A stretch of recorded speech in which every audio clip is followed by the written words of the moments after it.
今日一起睇一下我哋專上1到2人單位最新裝修案例。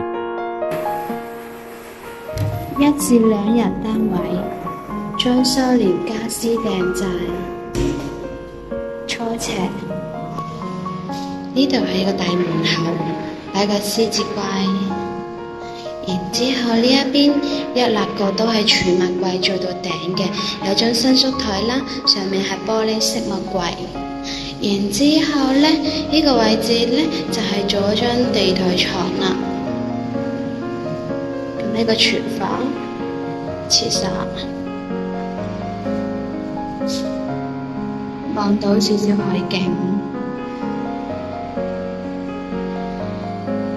廚房呢啲會拆咗佢，做返個曲尺嘅地櫃，上邊吊櫃。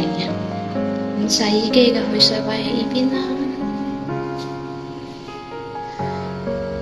煤氣標位將會喺呢個位置，咁上邊做埋鋁天花嘅，之後去到拖力啦，個門呢會拆咗佢轉 PD 門，加個玉屏啦，上邊都會做翻個鋁天花，然之後呢個洗手盆會拆咗佢，鏡都會拆埋佢，做翻個地櫃同埋鏡櫃吊櫃嘅。